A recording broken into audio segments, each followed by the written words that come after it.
Assalamualaikum warahmatullahi wabarakatuh. Apa kabar Bapak Ibu semuanya?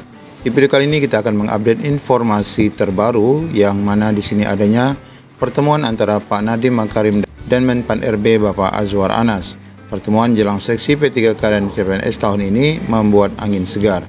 Apa kabar baik dari pertemuan ini dan apa kepentingannya? Silakan simak video ini sampai selesai.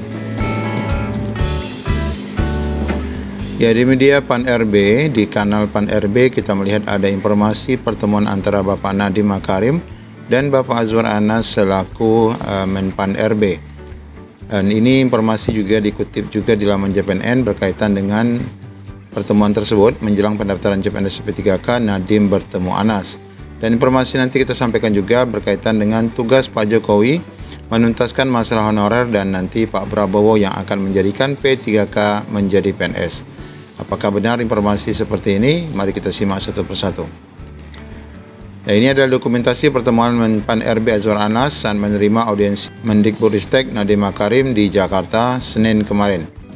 Transformasi manajemen tenaga pendidik di Indonesia terus diakselerasi.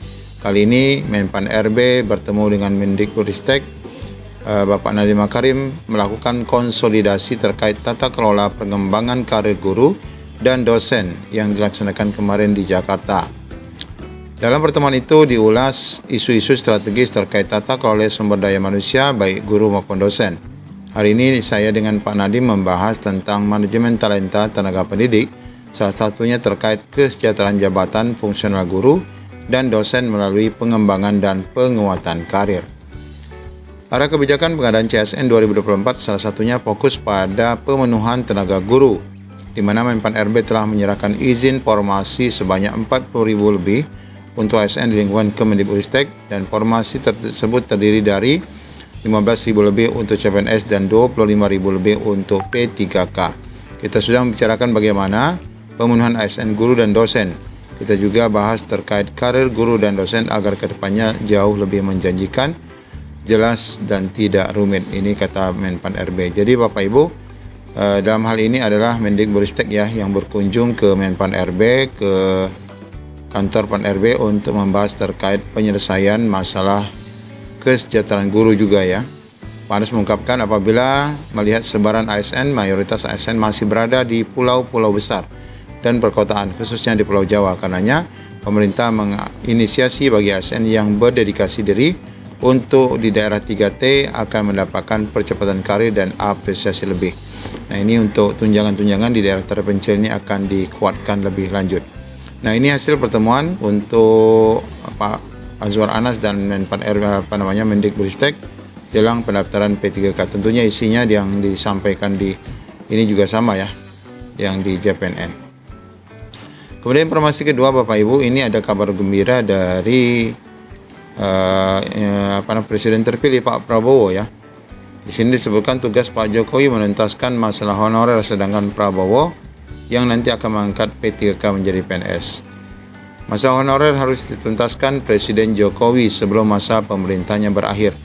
Prabowo Subianto sebagai Presiden terpilih akan melanjutkan program dengan mengangkat P3K menjadi PNS.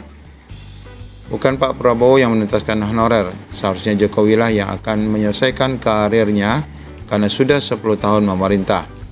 Kata Ajun ya, pengurus ASN P3K Kulon Progo kepada JPNN. Dia menegaskan amanah Undang-Undang 20 tahun 2003 tentang ASN ini memberikan tenggat sampai 24 Desember ya, sampai Desember 2024 ya. Kemudian selain itu lanjutnya PP turunan ASN semestinya bukan Prabowo juga yang menandatangani, tetapi harus tetap Jokowi yang menandatangani. Mengapa harus memberikan beban besar kepada presiden baru? Jokowi yang harus bertanggung jawab, cetus Ajun. Dia mengungkapkan saat ini di kalangan honorer tengah bergejolak menunggu regulasi pengangkatan menjadi SNP 3K yang belum juga dirilis oleh Kemenpan RB ataupun pemerintah. Kemudian mereka khawatir akan diberhentikan karena terakhir ada honorer adalah sampai dengan Desember. Permohonan para honorer selama puluhan tahun bukan pegawai kontrak, tetapi PNS sebagai yang tertuang dalam pokok-pokok kepegawaian. Namun solusi dari pemerintah malah menghadirkan P3K ya. Dalam undang-undang tersebut, jika honorer yang sudah mengabdi lebih dari 5 tahun, pemerintah punya kewajiban mengangkat menjadi PNS. Ini dalam undang-undang yang lama ya. Namun mengapa pasal dan aturan menghilang sejak terbitnya Undang-Undang ASN 2014 dan Undang-Undang ASN terbaru 2023? Ya, yang akhirnya mengangkat hanya menjadi P3K ya. Menurut Ajun, undang-undang tidak berlaku surut sehingga bukan hanya guru yang tidak boleh dikontrak, tetapi juga tenaga kesehatan. Kami tenaga nakes berharap dengan bergantinya pemerintahan ini, P3K bisa langsung diangkat PNS sehingga pemerintahan Pak Prabowo nanti bisa mengedepankan logika berpikir seperti yang dituangkan dalam amanah konstitusi, yaitu mencerdaskan kehidupan bangsa.